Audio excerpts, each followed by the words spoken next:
Certainly a James Bond lifestyle. Yeah, he could double as the bailiff, I think. Get ready for a war, boys. Neal, a track athlete in high school.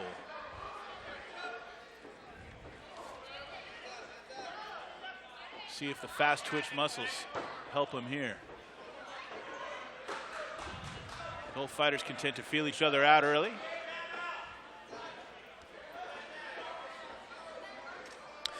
We see a lot of range between the two guys, and I think that's going to be Marcus Neal's advantage here because he's the taller, longer guy. It's especially apparent when we see them in the cage together. That in-and-out style that you were just talking about with his explosiveness from his track background is really going to dictate what happens. Look for Edwin to come with a counter and then take the fight to the floor, which I feel he has an advantage. And there he goes. See, that was well done. He got the leg. Perhaps not as sharp wrestling technique. Now he ends up in Neal's guard. So Neal pulled guard. It looked like he had an easy wall walk up the cage, but he settled with by pulling guard, which was surprising to me. I thought he was going to pop right up. Chris, you're absolutely right. So the underhook was there, and I think he felt the power of Edwin Randall. Having that single leg, he might have decided that he's more comfortable off his back going for a submission. That could be it as Randall starts to unleash a little ground and pound. Both fighters finding their second and third gear as the fight heats up. Both fighters absolutely ripped. I would not want to be on the receiving end of anything they had to throw. Bad intentions with each shot fired. Oh, nice. Coup de poing sauté, as they say in French savate. Superman punch here in the United States. Good sprawl from Neal. Yeah, beautiful sprawl from Neal.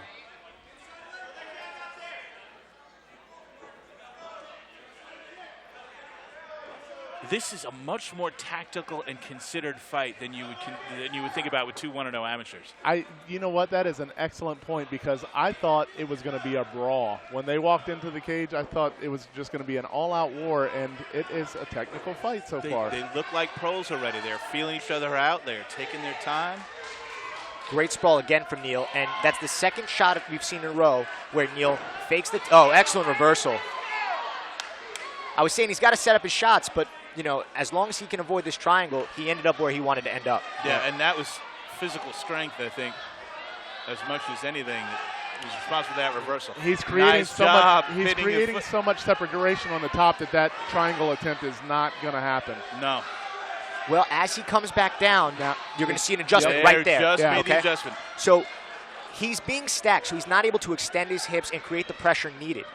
Look for Neal to adjust and explode. That's a late slam, but he could say he dropped him. Yeah. It was late. It was. I don't know if you can stop mid-slam. I think Neal was already on his way to the mat, back first. Tricky. We'd have to go to the NFL replay. Really good round by both fighters. I think, in my opinion, Randall had the edge. Really good offense by both fighters and really good defense by Neal there at the end. That triangle attempt was a little iffy, but hey, kudos to him for throwing it up there. Yeah, I'd have to agree with you, Chris. I think based on just the ground and pound alone, Charles, I would score that for Randall. If that triangle attempt had been a little more technically good, a little tighter, it's hard to triangle Edwin Randall, but a little tighter, I might score it the other way.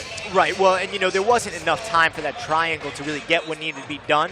However, the fact that Randall was able to slam them is indicative that it was tight, because if it's not tight, you can't physically lift somebody up. If there's too much space, you'll just fall away. Exactly. And you were right. He had a good separation at first, and then when he got in closer, that's when he was able to sink that triangle attempt in a little bit. But a little too late in the round, maybe. Touch gloves. No hard feelings about that late slam, maybe?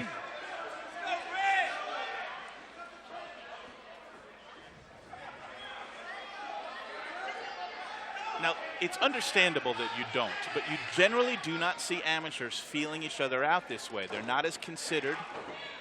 They're not as tactical. They're just not as experienced in that sort of thing. They think it all has to be 100 miles an hour all the time. Right. This is just beautiful fight we're seeing so far from these two young men.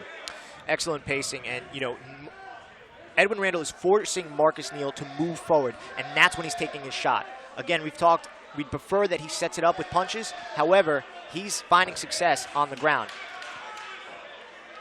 Both fighters made their CageZilla debut at CageZilla 40, both coming away with a win on the same card. So good to see them here matched up against each other. 2 entertaining fights as well. Both fighting out of really good schools, both in Maryland also. Conquest BJJ for Randall and Southern Maryland Jiu-Jitsu for Neal. Both very accomplished schools in the area. And speaking of Neal's Jiu-Jitsu, he's done a pretty good job of avoiding serious damage. Now he opened up his legs. Big up kick. That's right. It was, and Randall responds with some big punches. Randall's just so physically strong. Neal is staying composed, though, and now he's closing up his guard. That's where he was safe, when his guard was closed. As I started talking, he opened up his guard. That allowed Randall to posture up. He got hit with the up kick that we saw, but Randall was able to respond with some heavy, heavy ground and pound. And those shots landed. So a testament to Neal for staying as composed as he did. Beautiful flexibility by Neal getting that up kick in there and up. And a testament to his chin. He ate some big shots just now on his back. Crowd really into this fight here at Silver Eagle Group in Ashburn, Virginia. Understandably so, when they keep coming this good, one after the other. How could you not be? Separates again and throws another big up kick. Oh, wow. See, Randall came under the arm in a seatbelt position and pushed the head down. That allowed him to not go over, and he has it right around the chin. Neal is holding onto the arm and not letting him extend. Right now, Randall got it behind him, but again, Neal won't let that go. Without that, he can't finish that choke. Nope, that 2 hands against 1 hand, that classic choke defense. It's under, but he's just not able to get the leverage needed. He needs to push Neal's shoulder forward and then snap his hands back where Neal can't grab them. 10 seconds. Neal needs to hold on and stay. There it is. He got his neck under. Excellent. Excellent defense by Neal. Great, great defense. So good ground control by Randall, but really good defense, not absorbing too much punishment. And that choke looked dangerous, but Neal was able to get out of it. Chris, you're absolutely right. He learned very quickly that you cannot let Edwin Randall out of your guard. If he's in your guard, you got to stay closed and work from there. As soon as you open up, he postures up. He hits you hard. You don't want to be in that position. It created a scramble that Randall was able to take advantage of, and like you're saying, that was high-level defense. Gentlemen, these guys are, for amateurs, really showing a lot of skills that, they're very mature fighters. Totally agree. You used the word composed before. The composure of both these 2 young men is fantastic. However, as good as that defense was, I think I'm still scoring that round for Randall, Chris. What do you think? Oh, yeah, definitely. It's hard. I say it all the time. It's hard to win a fight on your back. Exactly. Even if you are doing a good job of fighting off a choke, you're doing a good job of not absorbing too much punishment, winning a fight off your back is very difficult if it goes the distance. Although a few more up kicks, and who knows?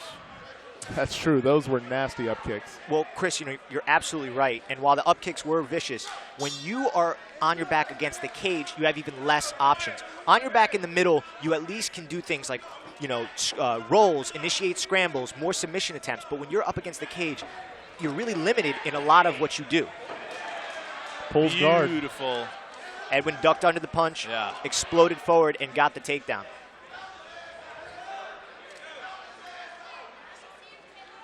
So Neal looks really comfortable on his back. This is the second time we've seen him where it looked like he could have gotten out and instead chose to pull guard. Yep, and of course Neal threatened earlier in this fight from his back with that triangle.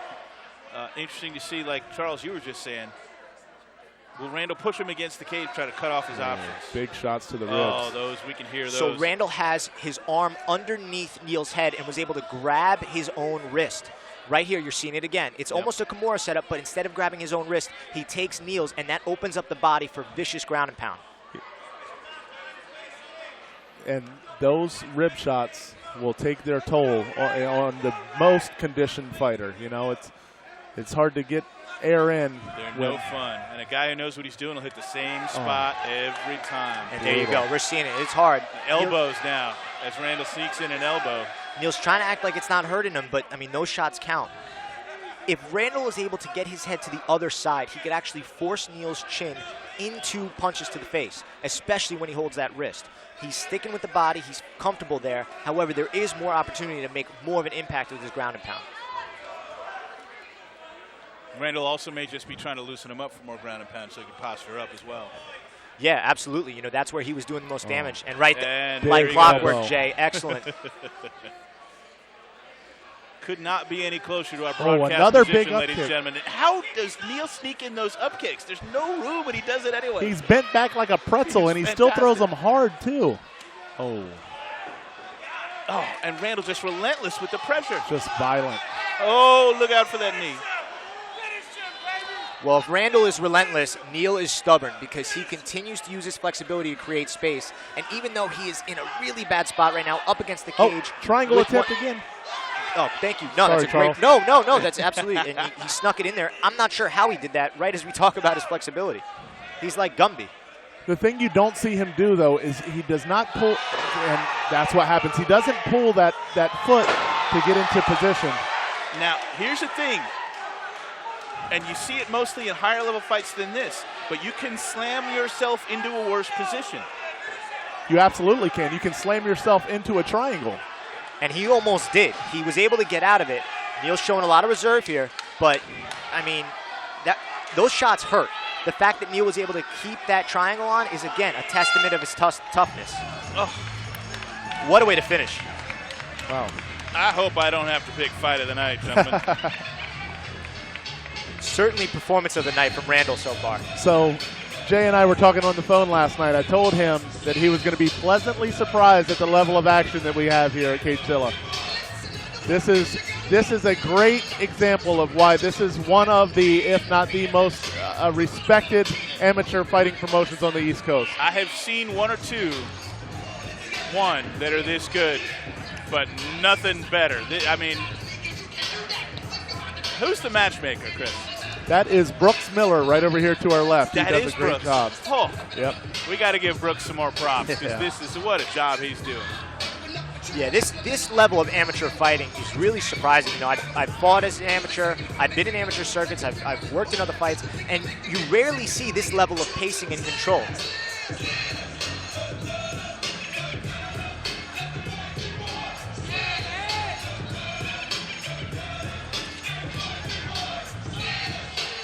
Chris Fuller's going to make his way into the cage. Former professional paintballer Chris Fuller is going to make his way into the cage. And he's going to get the judges' scorecards. I don't think there are going to be any surprises with the scorecards here, Charles. No, this is a unanimous decision victory for Randall. But, you know, Neal's got a lot to hold his hand on because he worked well. His jiu-jitsu is tight. But I think we see where his issue is. He needs to work his wrestling defense. He put himself in some bad spots by not defending takedowns that otherwise he could have stopped. And that may be a testament to Edwin Randall's physical power as much as anything else. Ladies and gentlemen, let's hear it one more time for both these fighters putting on an unbelievable show. Great fight, fellas. All right, ladies and gentlemen, after three rounds of action, we go to the judges' scorecard for a decision. All three judges score the bout 30-27 for your winner by unanimous decision. Out of the right corner, Edwin, hard to handle Randall. Hard to handle is a heck of a nickname for this kid. One thing he will have to look out for is trusting his strength too much. He's going to have to win fights other ways, and I don't doubt that he will. Also, I mean, Marcus Neal, the future for this guy, too, is bright as well. Absolutely. Both guys have a lot of potential. And, you know, Edwin, if there's anything that he could do, it's set up his takedowns a little better. And if there's anything Neal could do, it's to work on his takedown defense. Can't wait to see where these guys go.